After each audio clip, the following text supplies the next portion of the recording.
Hello friends, in this video we are talking about tricks to learn dinoflagellates।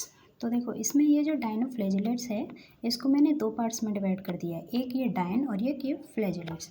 तो हमारा जो main focus है वो बस एक डायन पे है, मतलब हमें इमेजिन करना है कि let's suppose we have a डायन। डायन यू नो मतलब एक चुड़ैल जिसे बोलते हैं वो है यहाँ पे, ठीक है। अच्छा, अब इसी के थ्रू हमारी मतलब जो डायन है ये पूरे इसको याद करवा देगी। देखो कैसे। सबसे पहले these organism are mostly marine and photosynthetic, ठीक। तो अब देखो जैसे कि हमने रामायण में देखा होगा आप सबने, जब हनुमान जी जब वो सीता माता से जब मिलने जाते हैं कहाँ पे, लंका में, है ना। तो वो क्या करते हैं, वो समुद्र को पार करते हैं।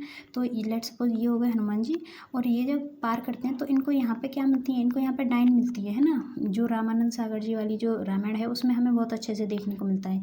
इसका मतलब वो समुद्र को ही तो पार करते हैं, वो फ्रेश वाटर को थोड़े पार करते हैं, वो किसे पार करते हैं, वो मराइन वाटर को पार करते हैं, है ना। तो मतलब ये जो डायन है ये कहाँ पे रहती है, ये मराइन एनवायरनमेंट में रहती है, ठीक। अब दूसरी बात आप बताओ कि इस डायन को ये क्योंकि मराइन एनवायरनमेंट में रहती है और वहाँ पे कोई खाना पीना तो है नहीं, तो इसका मतलब ऑब्वियस सी बात है इसको अपना खाना खुद ही बनाना पड़ेगा। और खुद बनाने के लिए ये क्या होती है, फोटोसिंथेटिक होती है, ठीक। उसके बाद अगर हम इसके कलर की बात करें तो इसमें एक पिगमेंट होते हैं, है ना। और जो भी पिगमेंट इसमें प्रेजेंट होता है उसी के हिसाब से इसके बॉडी का कलर होता है ना। मतलब इसका जो कलर होता है वो किसकी वजह से होता है, वो पिगमेंट्स की वजह से होता है। अब वो कलर कौन कौन से होते हैं, वो होते हैं RGYBB, है ना। अब आर यहाँ पे क्या है, साइलेंट है, और ये डायन क्या है, ये गायब हो जाती है। मतलब GYBB, इससे हम क्या कर सकते हैं कि डायन गायब हो जाती है, और आर इसके साथ साइलेंट में है। तो मतलब रगायब रेगायब ऐसे आप याद करेंगे दो चार बार में तो हो जाता है, ठीक है। मैंने भी अपने टाइम पे इसी से किया था। तो देखो R फॉर क्या हो गया, R फॉर हमारे पास रेड हो गया, G for green, Y for yellow, B for brown and B for blue, ठीक। अच्छा, अब नेक्स्ट हम बात करते हैं the cell walls has stiff cellulose plates on the outer surface. अब देखो ये डायन जो है ये कहाँ रहती है, ये पानी में रहती है ना। तो पानी में रहेगी तो इसकी जैसे हमने देखा है कि बेसिकली पानी अगर कहीं पे किसी भी जैसे चट्टान वगैरह पे होता है तो वहाँ पे क्या हो जाती है, वहाँ पे एलगी सी जमा हो जाती है ना। मतलब वो क्या हो जाती है, वहाँ पे एक चिपचिपी सी चीज़ हम कह सकते हैं वो लग जाती है। तो ऐसे ही क्या होता है कि इसकी ये जो बॉडी है, मतलब इसकी ये जो सेल वॉल है ना, इस पर क्या होती है, इस पर सेल्यूलोज की प्लेट्स ऐसे लग जाती हैं, है ना, स्टिफ आउटर सरफेस पे, ठीक। नेक्स्ट हम बात करेंगे most of them have two flagella, one longitudinally and other transversely in a furrow between the wall plates. मतलब इसे अगर मैं आपको कंसेप्चुअली बताऊं तो देखो यहाँ पे बना हुआ है, ऐसे हम ऐसे याद कर सकते हैं। लेट्स सपोज ये हमारा डायनोफ्लैजेलेट्स है ना। तो एक तो फ्लैजेला ट्रांसवर्सली होगा और एक होगा लॉन्गिट्यूडनली, इस तरह से दो फ्लैजिला होते हैं ना।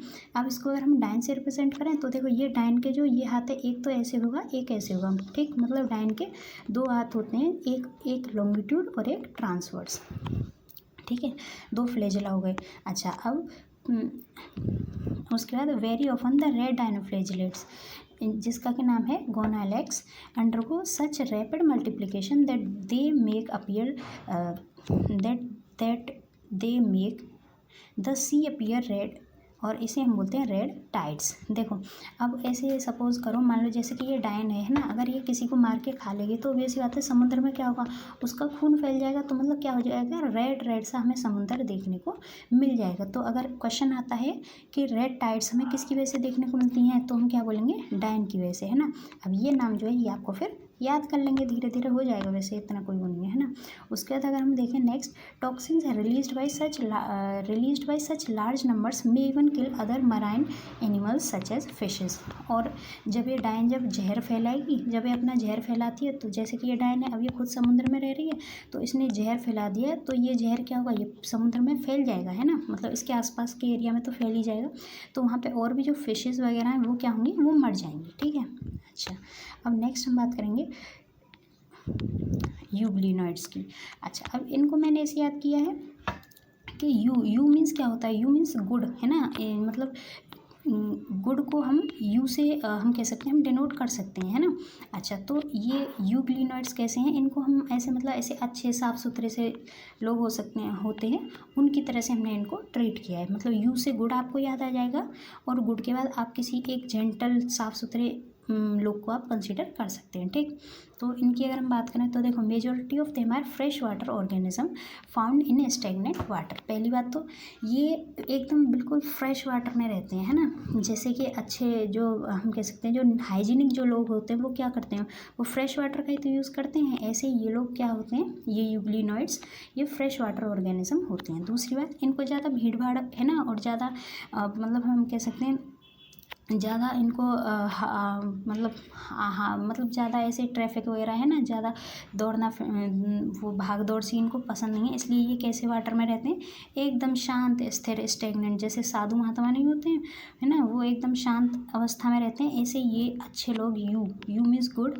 ये अच्छे लोग भी कैसे क्या कहाँ रहते हैं, ये भी स्टेगनेंट एकदम शांत स्थिर वाटर में रहते हैं। ठीक, नेक्स्ट अब हम बात करें, instead of cell wall they have a protein rich layer called pellicle. ठीक है, अब ये खुद को थोड़ा बहुत तो अलग दिखाएंगे ना बाकी दुनिया से, इसलिए इनमें सेल वॉल की जगह पे क्या होता है, इनमें एक प्रोटीन रिच लेयर होती है जिसे हम बोलते हैं पेलिकल। ठीक है, अच्छा, अब इस पेलिकल की वजह से क्या होता है, ये बहुत ज़्यादा फ्लेक्सिबिलिटी इनमें आ जाती है। ठीक, ये तो हमें पता है कि सेल वॉल तो रिजिड होती है और इनमें सेल वॉल होती नहीं है, तो भी ऐसी बात है इनमें फिर क्या होगी, इनमें फिर फ्लेक्सिबिलिटी होगी। ठीक, अच्छा, उसके बाद they have 2 flagella, 1 short and 1 long. अब यूग्लिनॉइड्स अच्छे लोग हैं और इंसानों के पास तो 2 हाथ होते हैं, तो इनके पास भी 2 हाथ हैं।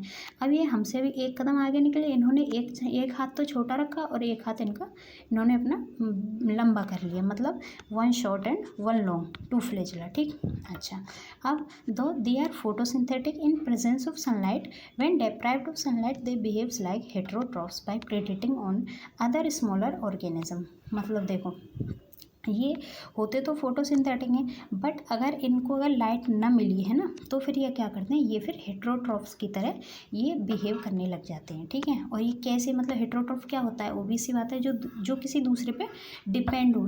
तो यहाँ पे ये किस कंटेक्स्ट में डिपेंड है, ये दूसरे ऑर्गेनिजम्स पे डिपेंड है। ठीक, अच्छा, next, interestingly the pigment of euglenoids are identical to those present in higher plants. ये इतनी इंपॉर्टेंट लाइन है कि जब अपने टाइम में मॉक टेस्ट देती थी, तो मतलब ये कहते हैं ना, जो एक मोस्ट रिपीटेड क्वेश्चन होता है, ये कुछ ऐसा ही है इसका हाल। ये काफ़ी मतलब बहुत ज़्यादा इंपॉर्टेंट है, इस लाइन को तो आपको रट ही जानी चाहिए। ठीक, तो मतलब इनके जो हम कह सकते हैं पिगमेंट हैं यूग्लिनॉइड्स के, ये बहुत ज़्यादा हायर प्लांट से बहुत ज़्यादा रिसेंबल करते हैं, है ना।